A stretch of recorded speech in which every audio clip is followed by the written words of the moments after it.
Auto driver అండి. నా పేరు రేమల్లి రజనీకాంత్. మాది పక్కనే ఉన్న ఒలివర్తిపాడు గ్రామం. 5 కిలోమీటర్లు ఉంటుంది సార్ ఇక్కడికి. మేము డైలీ వచ్చి టౌన్లో తోలటం కాకుండా అన్నా క్యాంటీన్ వల్ల ఉపయోగం ఏంటంటే లోకల్గా కాకుండా మేము ఉయ్యూరు కానీ పామారు కానీ వెళ్ళినప్పుడు మేము డ్రాపింగ్కి వెళ్ళినప్పుడు మాకు మళ్ళీ ఇటు రావాలంటే ఒక 2 గంటల సమయం పడుతుంది సార్. ఆ సమయంలో మేము అన్నా క్యాంటీన్కి వెళ్ళి భోజనం చేసిన అనుభవాలు చాలా ఉన్నాయి సార్. అంతేకాదు సార్, నేను 2017 వరకు ఆటో డ్రైవర్ని సార్. 2017లో ఎస్సీ కార్పొరేషన్ ద్వారా ఓనర్ని అయ్యాను సార్. నేను మన గవర్నమెంట్లోనే సార్.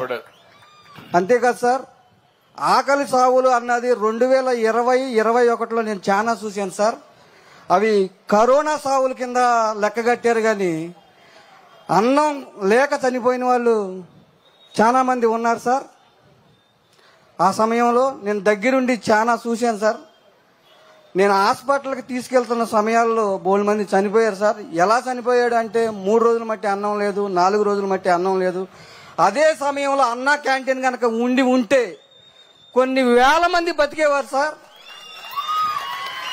అది నేను చాలా దగ్గర నుండి చూశాను సార్. అది నా బాధ నాకు తెలుసు సార్. మా వాళ్ళే.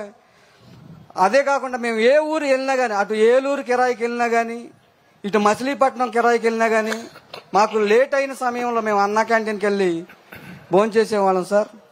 ఈ నా అన్నా క్యాంటీన్ మీద నాకున్న అనుభవాలు సార్. Thank you.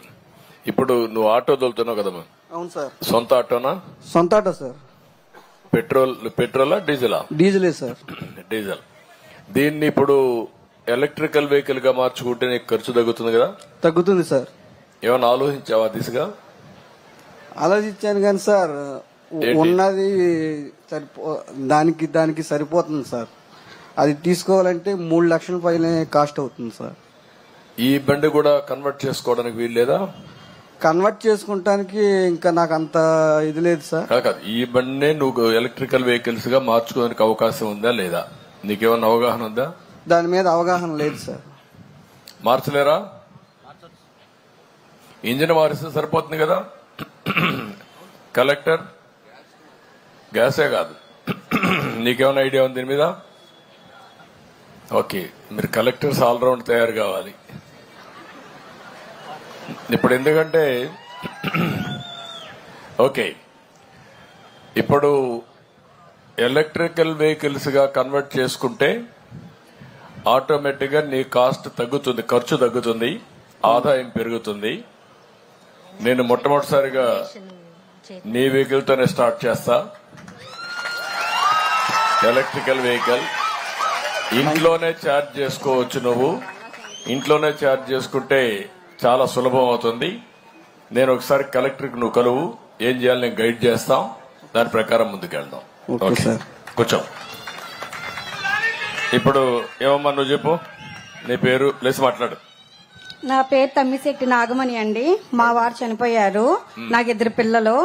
నేను ఇళ్లకి వెళ్లి గిల్టు నాగలు అమ్ముతా ఉంటాను. ఏమమ్ముతావమ్మా? గిల్టు నాగలండి, చెవులివి, గాజులు అలాంటివి, దండలు అవన్నీ అమ్ముతాను. నాకు వచ్చే ఆదాయం రోజుకి 200 నుంచి 300 రూపాయలు వస్తాయి. కానీ ఈ అన్నం క్యాంటీన్ లేకపోవడం మూలంగా పల్లెటూర్లు వెళ్ళి అమ్ముకొని వచ్చి బయట భోజనం తినాలంటే 200, 150 రూపాయలు పెట్టి తినలాక చాలా ఇబ్బందులు పడి ఎన్నో రోజులు పస్తులు ఉన్న రోజులు ఉన్నాయండి. ఈ అన్నం క్యాంటీన్ పెట్టడం వల్ల మేము కడుపు నిండా తినగలుగుతున్నామని, 5 రూపాయలకి భోజనం దొరుకుతుందని మేము చాలా సంతోషపడుతున్నామండి. ఇప్పుడు ఎన్ని గ్రామాలకు వెళ్తావమ్మా నువ్వు? చిన్న చిన్న పల్లెటూర్లు వెళ్తాను సార్. దేంట్లో వెళ్తావమ్మా? ఆటోలో వెళ్తాను సార్. ఆటో ఛార్జ్ నువ్వు పే చేసుకుని వెళ్తావా? అవును సార్. అంటే ఎప్పుడు ఆటో దొరికితే ఆటోలో వెళ్తావు?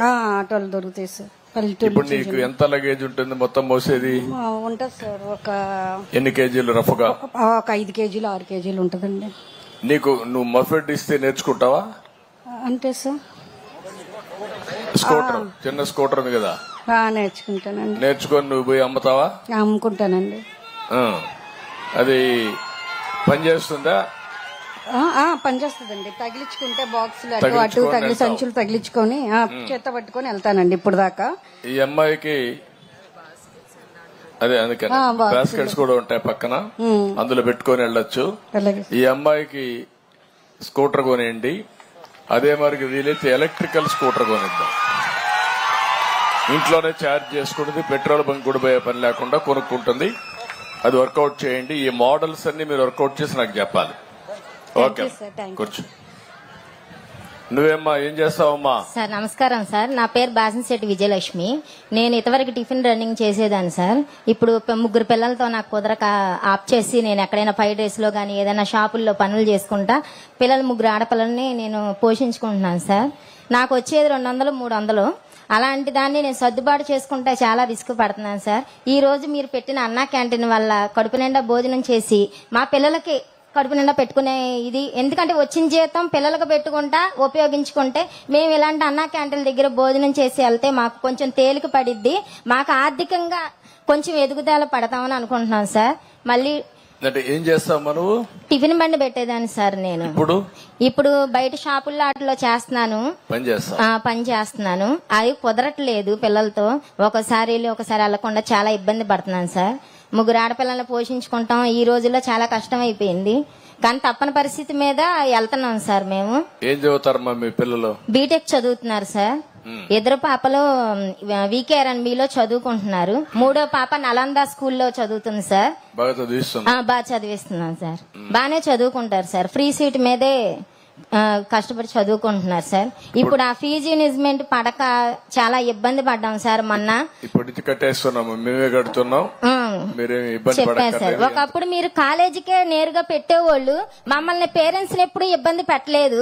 ఇప్పుడు నేరుగా తల్లుల ఖాతా అని చెప్పి పెట్టినాక పేరెంట్స్ ని ఇబ్బంది పడుతున్నారండి కాలేజీ వాళ్ళు. అమ్మ మీకు వచ్చేది మాకు అనవసరం, మీరు పిల్లలకి మీరు పే చేయాలని చెప్పి మమ్మల్ని అడిగారు.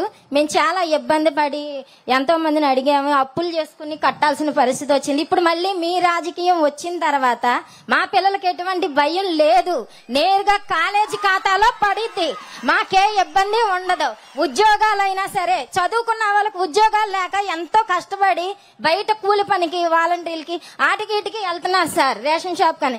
మీ IMEలో ఎంతో మంది ఇంజనీరింగ్ జాబ్ చేసుకుని హైదరాబాద్ కానీ ఎక్కడైనా సరే ఉద్యోగం చేసుకునే స్తోమత కలిగించారు. ఇప్పుడు ఆ ఉద్యోగాలు కరువైనాయి. మళ్ళీ మా పిల్లలకు మంచి రోజులు వచ్చినాయి, మళ్ళీ ఉద్యోగాలు కల్పిస్తారని మేము చాలా ఆనందపడుతున్నాం. ఈ రోజు అన్నా క్యాంటీన్ ద్వారా మాకు కడుపు నిండే ఉపయోగం కల్పించారు. బిజీ కాడ బస్టాండింగ్ల దగ్గర ఎంతో మంది పెద్దోళ్ళు చూడనోళ్ళు అస్తవ్యస్తంగా అడుక్కుంటూ ముద్ద పూట గడవక బ్రెడ్ తింటారు, టిఫిన్ తింటా యాతన పడుతున్నారు. అలాంటి వాళ్ళకి ఈ అన్నా క్యాంటీన్ ఎంతో ఉపయోగకరం పడిద్ది. 2 పూటలు కడుపు నిండా భోజనం చేసే అవకాశం కలిగిద్దని మేము చెప్తున్నాం సార్. ఇలాంటి అవకాశం ఇచ్చిన చంద్రబాబు నాయుడు గారికి, ముఖ్యమంత్రి గారికి మేమేమి ఇచ్చుకోగలం? ఆయన పాదాబంధనం తప్ప. ఇసుక వ్యాపారం చేస్తారు సార్. అది ఇప్పుడు మొన్నటిదాకా ఇసుకలు లేక మేము రోడ్డు మీద బండి పెట్టుకునే పరిస్థితి అప్పటి నుంచే స్టార్ట్ అయింది సార్. మీరుండగా మాకు ఇసుక కొరత లేదు, వచ్చింది పంపించుకుంటా సరిపోయింది. ఇప్పుడు ఆ ఇసుక అయిపోతాం, మేము చాలా ఇబ్బందులు పడ్డాం సార్. మీరు కూడా ఏం చేసుకుంటే బాగుపడతారో భార్యాభర్త ఆలోచించండి. కలెక్టర్ చెప్తాను. సరే సార్.